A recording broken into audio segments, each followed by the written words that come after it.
time. It's now time for our new feature, AppDate. And I wanted to start off, we seem to be getting very low on the dreadful puns. WhatsApp, Doc? Thank you, Robin. Julie? Well, I really appreciate that. Josh? I'm going to say round of applause for the poems. I mean, and we do have the apparatus of torture. I thought that was all appalling, actually. So our new AppDate feature responds to the very exciting news that Newham is piloting the new NHS Covid-19 coronavirus app. We've been looking over the last couple of episodes about some questions, some answers, some misunderstandings. Before I get onto that, I have some even more exciting news. We are currently shooting our own film called WhatsApp Auntie. And WhatsApp Auntie features our very own Sahira Khan. Sahira is an actor and TV presenter. She's also deaf, and we've been showing a number of Sahira's films throughout the episodes of Together Unlocked, which I think now must be running at almost 70 episodes. Gosh. Anyway, Sahira is also a member of Definitely Theatre. She is a presenter with BSL Zone, and she has recorded a short film playing both characters, and we are in the process of editing that and putting on captions and voiceovers. So this is a film that's going to be deaf-led for everyone. So the voiceovers, ultimately, we're starting with English, and then we're going to have a go at Urdu, Bengali, a few other community languages. People have been saying throughout lockdown and beyond, where is the interpreter? Deaf people, that is. And we thought really it would make more sense to just turn that on its head and get deaf people to take the lead. So all of our information is in sign, but it is interpreted for everybody else. And all oral languages, whether they're English, Urdu, Gujarati, Mandarin, or any one of 200 languages spoken locally, they will all be equal because the key message will be in sign. And as I was saying, poetry is really the only thing we do with words. We have our wonderful Charlie and the Sea Monsters resources, which were drawn for us by the artist Hannah Ensor. And again, they are completely without language. So we're quite excited about that. The deaf equivalent title, I think, is something like Cool Auntie. But the English language one is WhatsApp Auntie. And you thought that was hilarious, which I was kind of pleased about because I thought it was only mildly amusing, but it was my idea. So moving on to questions. The first one I'm going to deal with is about privacy. I had a report this morning that somebody was finding it really difficult to install the app because it didn't recognize her personal information. It doesn't ask you for any. If you have got an app that is asking you to put in your name, let alone your date of birth or your full address, that's not the NHS COVID-19 app. I don't know if it's another NHS app because I haven't had a chance to look, but the only information that the app asks you for is the first half of your postcode, and you don't even have to tell it the truth. It's got no way of knowing. It just wants to know so that, because part of the functionality is to tell you, is the risk level in your area the same as the rest of the country? Is it a bit above average? Or is it really seriously high? And to do that, it's got to know what postcode you want to find out about. But it still has this functionality where after 2 weeks, it's going to ask you, do you want to keep the same postcode or do you want to change it? Perhaps you want to look at information for where one of your relatives is. You want to keep an eye on what's happening in the area you work in. You'll be able to change that. So I am still investigating, but this was not the NHS COVID-19 app. And I should just add, because I don't think this is a local fraud, I got a very official email this morning, which was not app related, but was directing me apparently to a government website to claim a council tax refund. And it was a very, very impressive job. The very first thing it asked me to do was put in all of my personal information, including my date of birth. That is not how the government website works. It is a scam. It is a fraud. However, linking it back to the NHS COVID-19 app, this cannot happen with the NHS app. Another story that I've been hearing increasingly is people who are really concerned that the app can be used to track them. It cannot. All of the information stays on the phone. And I'm actually hoping that perhaps next week, or more likely the week after, we're going to be able to interview somebody from Apple or Android, because they have put a huge amount of effort into protecting the privacy of their phones.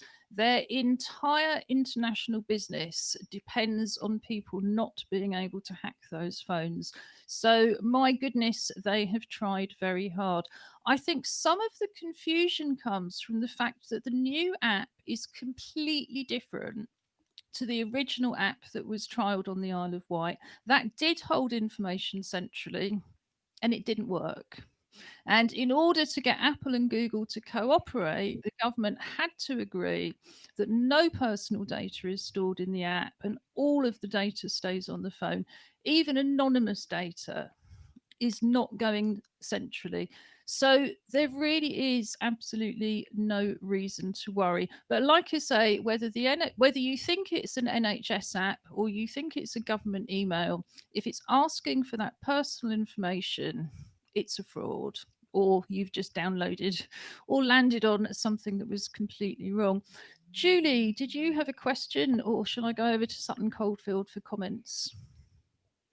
Well, I mean, I think that I'm still astonished how many emails. Well, I think the term is phishing emails that come through of people just kind of going, oh, such and such, you've got to do this. Your account is full.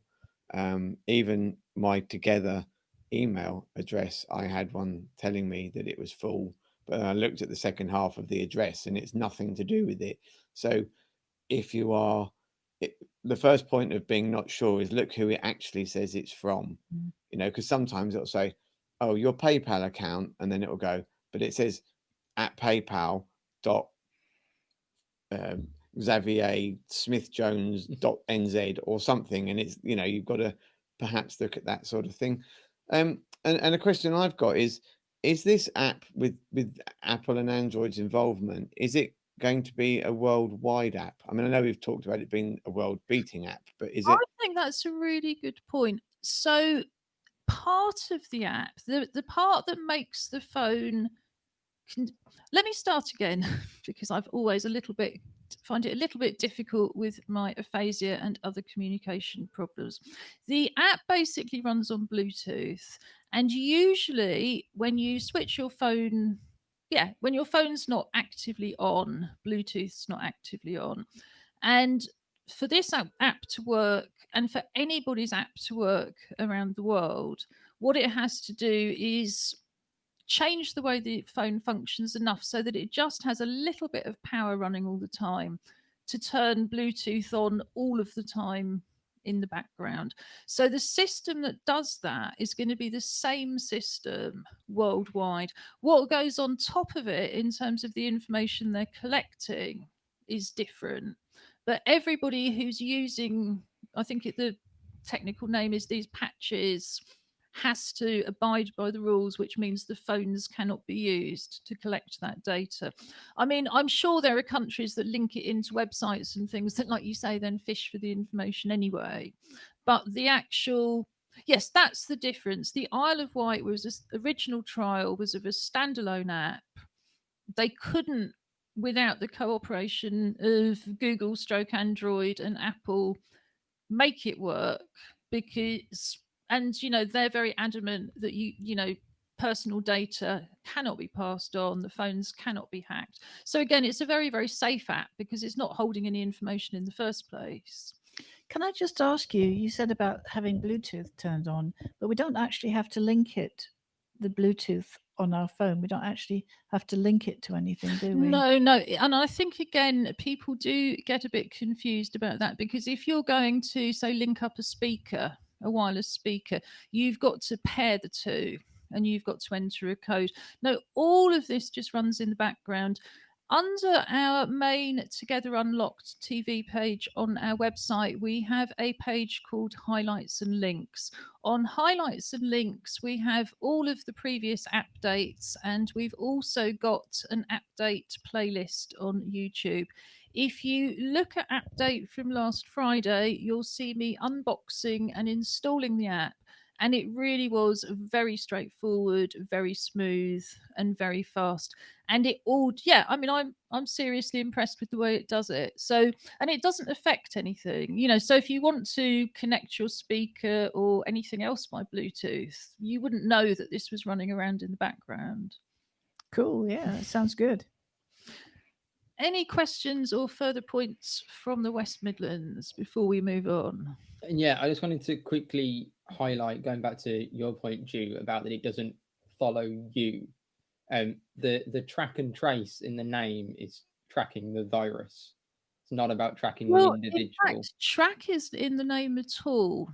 Okay. It's in some of the places around the world. And again, I think the press use these things interchangeably. The official term at the moment is test and trace. Yeah, it's testing for the virus, tracing where it's been, and treating people. So originally TTT, but I'm pretty sure that things are being rebranded all the time anyway, because of course Test and Trace was an independent service, Public Health England was an independent service. They've been combined into a new, I think it's Institute for Health Protection. So I think at the moment the key things are that it's an app around coronavirus, and yeah, the name is not incredibly helpful, but it is just a name. So Josh, can I just, because we need to move on again, we have programs for you on Friday and next Wednesday. We don't stream on the bank holiday Monday. Youth Together will be doing AppDates, but I believe you will be focusing, which we will be doing anyway, on the more creative side. Did you want to add anything to that? No, it's just, I think we're going to flag it up again towards the end of the show. But yeah, the next two shows are going to be youth takeovers, and we'll give you a little bit more detail of what you can expect from those towards the end of today's show. And in the Stick meantime, around. as always, whether you live in Newham or not, let us know, what do you love about apps? What do you hate about apps? What do you find really difficult about installing apps? Have you had similar problems logging onto the App Store to what was described earlier? What's your favourite art app? Have you created apps specifically for your art? Let us know. We're talking all things app related. Yeah, appropriately enough. That's right. I just wanted to very, very quickly say that it's important to remember that this app, the NHS app, is health related, and we have a responsibility as members of our community and communities to ensure that we do everything we can to keep our neighbours, ourselves, our families, our loved ones, and even people we don't know as safe as possible. It's a collective responsibility, and that's why we're promoting this health app.